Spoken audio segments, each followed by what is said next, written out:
மாண்புமிகு பேரவைத் தலைவர் அவர்களே,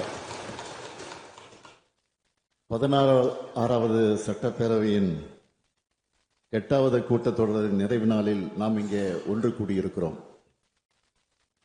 கடந்த 5 ஆண்டு காலத்தில் 5 நிதிநிலை அறிக்கைகள் அளிக்கப்பெற்று இந்த ஆண்டிற்கான இடைக்கால நிதிநிலை அறிக்கையும் வேளாண்மை இடைக்கால நிதிநிலை அறிக்கையும் வழங்கப்பட்டுள்ளது.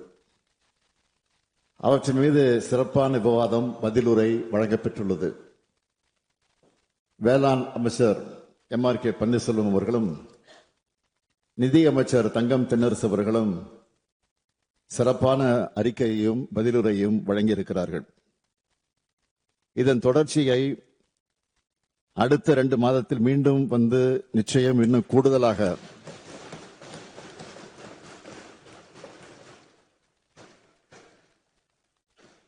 அடுத்த 2 மாதத்தில் மீண்டும் வந்து நிச்சயம் இன்னும் கூடுதலாக வேகமாக தொடர்வோம் என்ற நம்பிக்கை தமிழ்நாட்டு மக்களைப் போலவே எனக்கும் இருக்கிறது.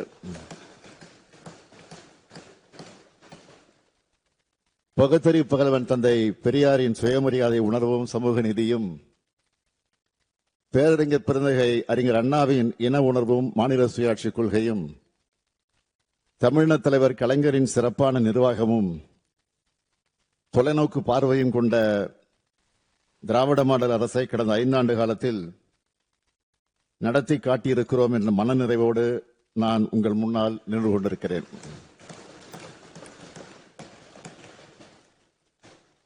எனக்கு தரப்பட்ட பொறுப்பை மிக சிறப்பாகவே செய்ததாகவே நான் நினைக்கிறேன். வரலாற்று சிறப்புமிக்க இந்த இருக்கையில் எனக்கு முன்னர் அமர்ந்த பலரும் இன்றைக்கு நம்மிடையே இல்லாவிட்டாலும் அவர்கள் அனைவருமே போற்றப்படக்கூடியவர்கள்தான். ஆட்சி சக்கரத்தை உயர்த்தி பிடித்தது மகத்தானது. தலைமை பொறுப்பு உள்ளோருக்கும் பொறுமை, நிதானம், சகிப்புத்தன்மை, கால நேரம் பெறாது உழைத்திடும் பண்பு, தீர்க்கமாக முடிவெடுக்கும் திறன், எதையும் தாங்கும் வல்லமை, எல்லோரிடத்திலும் அன்பு, கருணையோடு இருத்தல், கடமை தவறாமை, ஊக்கத்தோடு செயலாற்றுதல் ஆகிய பண்புகள் நிச்சயம் தேவை. இதனையே நானும் கடைபிடித்திருக்கிறேன். ஆராய்ந்து முடிவெடுக்கும் பண்பு, அந்த முடிவினால் விளையும் பயன், பயன் பெற்றவர்களின் உயர்வு, உயர்வினால் உண்டாகும் வளம், வளத்தினால் விளைந்திடும் இன்பம், இன்பத்தால் கிடைத்திடும் நன்மை, இதுவே நாம் இப்பொழுது காணும் தமிழ்நாட்டின் வளர்ச்சிக்கு அடிப்படை. இந்த நன்மையே மக்களுக்கு நம்பிக்கையை தந்து நாளைய ஆட்சியாளர்களாக எங்களை தொடர செய்யப் போகிறது.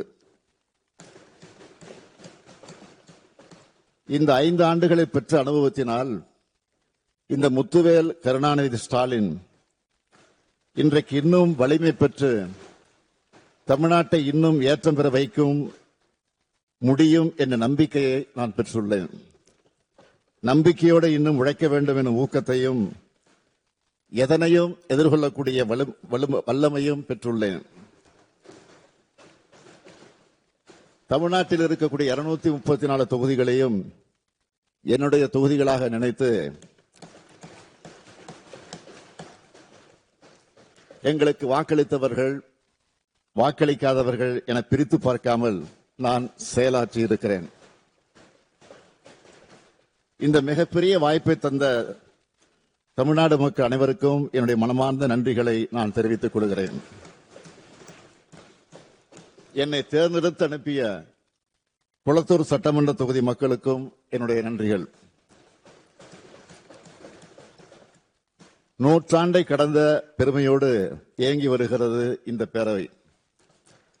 கடந்த 2021ஆம் ஆண்டு இந்த பேரவையினுடைய 100ஆண்டு விழாவிற்கு வருகை தந்து நவீன தமிழ்நாட்டின் சிற்பியான தலைவர் கலைஞர் அவர்களின் படத்தையும் திறந்து வைத்த அன்றைய மாண்புமிகு குடியரசுத் தலைவர் ராம்நாத் கோவிந்த் அவர்களுக்கு என்னுடைய நன்றியை நான் தெரிவித்துக் கொள்கிறேன். மாண்புமிகு ஆளுநருக்கும் எனக்கும் தனிப்பட்ட முறையில் எந்தவித கருத்து வேறுபாடு கிடையாது. தன்னுடைய சுயமரியாதை எல்முனையளவு சீண்டப்பட்டாலும் அது யாராக இருந்தாலும் எதிர்குரல் கொடுக்கும் திசையில் முதல் நபராக நான் இருப்பேன். தமிழர் பண்பாட்டை மனதில் கொண்டு மாண்புமிகு ஆளுநர் அவர்களுக்கு இந்த நேரத்தில் என்னுடைய நன்றியை நான் தெரிவித்துக் கொள்கிறேன்.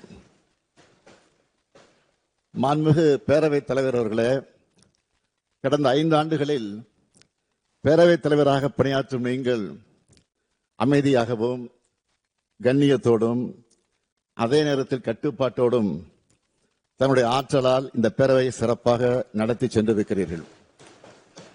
அதற்காக என்னுடைய பாராட்டுக்களையும் வாழ்த்துக்களையும் நான் தெரிவித்துக் கொள்வதோடு, இந்த பேரவையில் பெரும்பான்மை இடம்பெற்றுள்ள கட்சியின் தலைவர் என்கிற முறையில் இருக்கலாம், வேறுபாடுகள் இருக்கலாம், கொள்கைகளில் வேறுபாடுகள் இருக்கலாம்.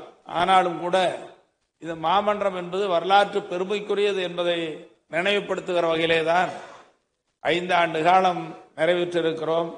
இன்று பிரிந்து செல்லுகிறோம். நான் கூட இந்த வாய்ப்பு கிடைக்காது என்று நேற்றே ஒரு பாடலை சொன்னேன். கல்லூரியில படித்து விடுதியில படித்து வெளியேறுகிற நேரத்தில் எல்லாம் அங்க உட்கார்ந்து பேசணும், பழகணும், எல்லாம் பிரிந்து போறோம். மனசுக்கு கஷ்டமா தான் இருக்கு, வருத்தமா இருக்கு. மீண்டும் யார் வருவார்கள் என்பதை அந்தந்த தொகுதி மக்கள் தீர்மானிப்பார்கள் என்பதை நான் யாரும் குற்றச்சாட்டாக சொல்லவில்லை.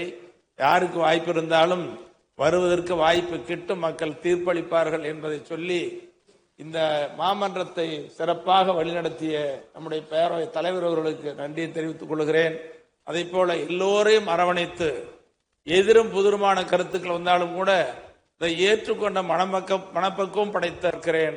ஆகவே அமைச்சர் பெருமக்களுக்கும், இது அமைச்சர் பெருமக்களிலே இள வயதாக இருந்தாலும் நான் எல்லாம் ஆவலோடு எதிர்பார்த்த பொறுப்பேற்று இருக்கிற மாண்புமிகு துணை முதலமைச்சர் அவர்களுக்கும் நன்றியை தெரிவித்துக் கொள்கிறேன். எதிர்கட்சி முதல் வரிசையில் இருக்கிற கட்சி தலைவர்கள், ஒட்டுமொத்தமாக இந்த மன்றத்தில் இருக்கிற அனைத்து சட்டமன்ற உறுப்பினரான அன்பு சகோதர சகோதரிகள், நீங்கள் எல்லோரும், நாம் எல்லோரும் நலமோடு வாழ வேண்டும், உடல் ஆரோக்கியமோடு வாழ வேண்டும், நீடூழி வாழ வேண்டும் என்று நெஞ்சார்ந்த வாழ்த்துக்களை தெரிவித்துக் கொள்கிறேன்.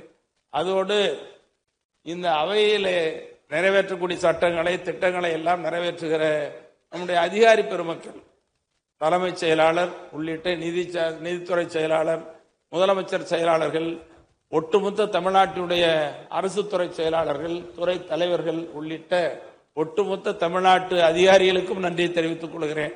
தமிழ்நாட்டு மக்களுக்கும் நன்றியை தெரிவித்துக் கொள்கிறேன்.